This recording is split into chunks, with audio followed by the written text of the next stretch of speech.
안녕하세요 여러분. 제가 얼마 전에 세컨 비자를 신청했는데 드디어 승인이 났습니다. 그래서 제가 세컨 비자를 취득했던 곳, 하는 일과 지원하면 좋을 시기, 그리고 장단점에 대해서 알려드리려고 카메라를 켰습니다. 제가 세컨 비자를 취득했던 곳은 개톤의 삼성이라고 불리는 럭비팜에서 세컨 비자를 취득을 했고요. 일한 시기는 12월 달이 바로 됐을 때 그때부터 시작을 했고요. 지원했던 거는 11월 말에 지원을 했고 연락을 받은 건 이틀 뒤에 인덕션이 있다는 문자를 받아서 보러 갔습니다. 그래서 인덕션을 보러 가면 어떤 일을 하는지와 그리고 여러 가지 사항들을 알려줘요. 그런 다음에 온라인 인덕션 2개가 있는데 그것도 완료를 해야지 언제부터 출근을 하라는 문자가 와요.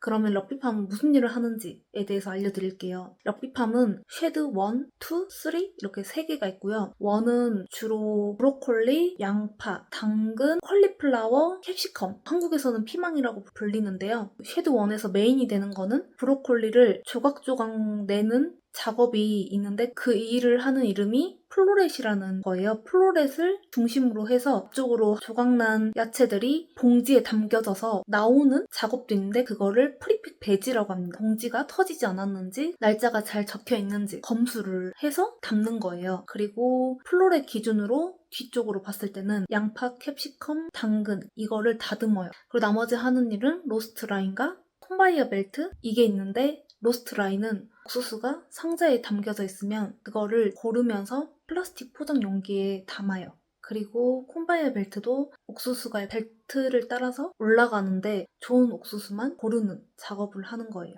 쉐드2의 주 메인이 되는 거는 콩을 다루는 거예요. 그 작업을 하는 이름이 루즈빈이고 콩이 레일을 따라서 쏟아져서 나오는데 레일이 이렇게 진동을 하면서 앞으로 와요. 2인 1조가 돼서 2명이서 일을 하는데 한 사람은 상자에 콩이 담겨져 있으면 그걸 무게를 재서 레일에 보내는 걸 하고요. 그리고 한 사람은 옆에 서서 썩은 거나 안 좋은 콩들을 골라내는 작업을 해요. 루즈빈 안쪽으로 들어가면 조그만한 골방이 있는데 그게 프리픽 빈이라고 하는 곳인데 거기서는 소수의 인원만 들어가서 이제 작업을 합니다. 그리고 프리픽 빈은 4명? 아니면 3명이서 레일을 기준으로 해서 양 사이드로 서서 하거든요. 하는 거는 똑같아요. 일은 어렵진 않지만 힘들었던 게 추워서 손이 너무 시려우니까 장갑을 2겹, 3겹 끼고 일을 했었어요. 그리고 마지막 쉐드 3는 쉐드 3개 중에 쉐드 3가 제일 크고요. 쉐드 3는 주로 다루는 게 옥수수와 브로콜리 그리고 일하는 포지션은 테이블이 주 업무가 되는 곳이에요. 시즌에 따라서 옥수수를 주로 다루는 때가 있고 그리고 옥수수는 안 다루고 브로콜리만 다루는 때가 있어요. 근데 제가 12월 달에 들어갔을 때는 이 속도를 체크한다고 박스 개수를 카운팅을 해요. 일이 시작이 되면 다른 워커가 검은 색깔 박스를 10개를 가지고 와서 그거를 제 옆에다 둬요. 그러면 박스 하나에 옥수수 30개를 채우면 워커가 또 가져갑니다. 그거를 퇴근할 때까지 계속 자르면 개수가 남는 거를 체크를 해요. 10개를 다 자르면 제 이름 옆에다 비금 표시를 하고 또 10개를 가지고 오면 10개를 다 했어요. 또 비금 표시를 해요. 그러면 총 20개를 했잖아요. 다시 새로 10개가 들어왔는데 퇴근하기 전까지 6개가 남았어요. 그러면 4개를 한 거잖아요. 퇴근하기 전까지 속도를 체크를 해요. 근데 그거를 양 끄트머리를 자르는데 그게 너무 힘들어요. 초반에 했을 때 칼도 너무 안 들 뿐더러 이게 손목이 너무 아프거든요. 빨리 해야 되는 건지도 모르고 속도를 천천히 했었어요. 그런데 이제 총괄하는 슈퍼바이저가 와서 천천히 하면 너 일하는 시간을 줄일 거다 라고 말을 하더라고요. 그런데 빨리 하면 퀄리티까지 신경을 못 써요. 퀄리티까지 신경을 쓰면 속도가 당연히 느리고 그 팜에서 원하는 기준치가 안 되기 때문에 그런 거를 상관하지 않고 일단은 잘리면 안 되니까 빠르게 했었던 것 같아요. 거기서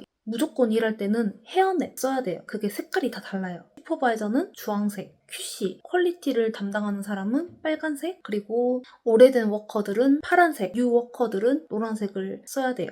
그리고 시즌이 끝나면 테이블 2개만 남겨놓고 나머지 2개는 철거를 해요. 테이블을 기준으로 뒤에 디어스크라는 큰 기계가 있어요. 맨 꼭대기는 소우, 그리고 중간은 그레이딩, 맨 아래 로딩이 이렇게 있고요. 맨 위에 소우는 크리프트, 운전사가 옥수수 가득 담은 빈을 넣으면 빈 안에 있는 옥수수가 소우로 오게 되는데 그게 옥수수 양이 엄청 많아요. 옥수수가 층층이 쌓여 있으니까 이거를 잡아서 빼는데 저는 허리와 팔꿈치 그리고 어깨가 너무 아프더라고요. 온몸에 근육통이 생기고 며칠 동안 힘들었던 적이 있어요. 이제 이거를 앞쪽에 굴러가는 레일이 있는데 거기다가 이제 옥수수를 이렇게 두면 잘려져서 나와요. 그러면 밑에 그레이딩 하는 사람 쪽으로 이제 갑니다. 그레이딩 하는 사람들은 옥수수를 레일에 맞춰서 놔둬야 돼요. 그래야 이 레일이 굴러가면서 썩은 거나 안 좋은 것들을 보면서 이걸 골라냅니다. 꽁다리, 껍질 이런 거는 다 러비쉬로 넣고 옥수수를 반으로 봤을 때 한쪽이 썩어 있거나 한쪽이 좀 안 좋다 하면 그건 다 세컨. 이제 일을 하기 전에 그 세컨 박스라고 만들어요. 거기다가 담는 거예요. 저는 주로 그레이딩에서 많이 했었었는데 속도를 빨리빨리 해도 옥수수는 크다 보니까 잡다가 떨치고 많이 힘들었던 기억이 있어요. 마지막으로는 이제 로딩인데 로딩은 많이 안 해봤어요. 2번인가?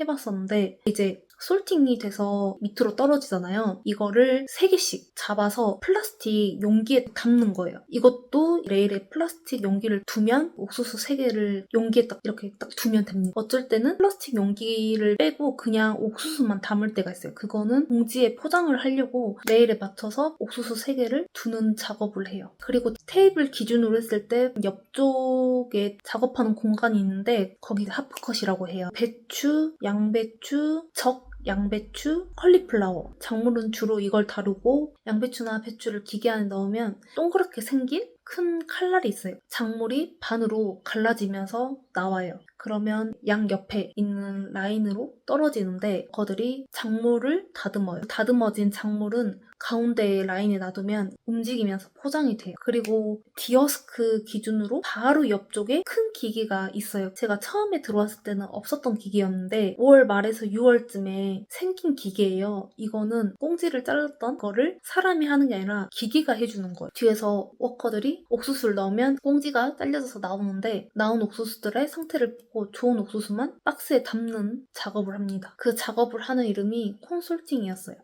그러면 지원을 추천하는 시기와 절대로 추천하지 않는 시기가 언제인지 알려드릴게요. 제가 추천하는 좋은 시기는 10월 말부터 11월 초 이때가 시즌이 막 시작돼서 바쁠 때예요. 1월 말까지는 엄청 바쁘고 시프트도 잘 나와요. 제가 12월 초부터 입사해서 일을 했잖아요. 첫 주는 오후 시프트가 없어요. 그런데 둘째 주부터 오후 시프트가 생기더니 테이블은 보통 2시 40분 이쯤에 끝나더라고요. 그래서 12월 한 달은 시프트가 주 35시간이 무조건 넘었었어요. 그럼 시즌이고 로스터가 잘 나온다면 과연 새후로 1000불이 넘었을까요? 저의 페이슬립을 공개하려고 해요. 여기 화면에다가 제 페이슬립을 띄워드릴게요. 저는 노트북으로 페이슬립을 보면서 이야기를 할게요. 이 페이슬립이 후로 했을 때 1000불이 넘었던 페이슬립이에요. 1188.16불이 들어왔고요. 총 시간은 47.67 일을 했어요. 그리고 이때 당시에 캐주얼 시급이 29.33불이었고 한 3개월? 4개월 정도 일을 하니까 30불로 오르더라고요. 원래 총 급여는 1398.16인데 금액이 크다 보면 텍스 세금을 많이 떼요. 210불이나 떼고요. 210불을 제외해서 총 이 금액이 나왔어요. 그리고 1월 말 2월 초가 되면 시프트가 확 줄어요. 그래서 데이오프를 3번 주고 일하는 근무는 주 4일 이렇게 일을 하는데 또 끝나는 시간도 엄청 빨리 끝나요. 그래서 비시즌일 때도 페이슬립을 보여드리려고 합니다. 이때는 캐주얼 시급이 30.13불이었고 이게 오디너리가 2개로 나눠져 있는데 쉐드가 같은 곳이 아니고 다른 곳에서 일을 하면 이렇게 나눠져서 나옵니다. 이때 총 일했던 시간은 20.75 일했고요. 새후로 했을 때 들어온 급여는 531.20이에요. 이때는 급여가 엄청 적기 때문에 텍스도 94불 적겠대요. 마지막으로 럭비팜의 장단점을 말씀드리자면 장점은 셔틀버스를 운행을 합니다. 그래서 차가 없는 워홀로한테 너무 좋은 장점이 될 수 있고요. 정말 극명한 단점을 첫 번째, 로스터 시간이 너무 불규칙해요. 퇴근 시간 엄청나게 불규칙해요. 그리고 내가 다음날 일을 하는지 데이 오프인지도 로스터가 전날에 나와요. 근데 이제 팜 특성상 작물을 취급하기 때문에 로스터가 불규칙한 것 같아요. 그리고 제일 큰 단점은 시계를 못 뽑니다. 쉐드 안에 들어갈 때는 절대 개인 용품을 가져갈 수가 없어요. 핸드폰, 물병, 전자기기 아무것도 쉐드 안에 들어갈 수가 없습니다. 쉐드 1에는 문 옆에 조그마한 시계가 있기 때문에 시계가 잘 보이는 포지션에 서 있으면 일을 하다가 시간을 체크를 할 수 있어요. 그런데 이제 쉐드 2나 쉐드 3는 시계가 아예 없어요. 그래서 시계를 못 본 난점? 일을 하는데 지금 몇 시인지도 모르겠고 스모커나 런치 타임이 되기 전까지 앞으로 몇 분이 남았는지 체크를 못 해요. 근무 시간이 새벽 6시부터 일을 시작을 하는데 첫 번째 스모커가 9시부터 하거든요. 그러면 총 3시간을 일을 해야 되는데 그 3시간이 엄청 길어요. 그래서 이제 시간을 어떻게 알 수가 있느냐, 아까 전에 말을 했던 테이블 뒤쪽에 있는 디어스크 맨 꼭대기에 소우가 제일 먼저 청소를 하거든요. 이제 곧 스모커가 시작되겠구나, 곧 런치 타임이 시작되겠구나, 그때 알 수가 있어요. 쉐드 안에 들어가면 시간이 멈춘 듯한 느낌이 들어요. 제가 세컨을 취득했던 곳에 대해서 알려드렸는데 많은 도움이 되셨으면 좋겠고, 궁금한 점이 있다면 댓글 달아주세요. 제가 아는 선에서 답변을 해드릴게요. 그럼 저는 다음 영상에서 만나요. 안녕.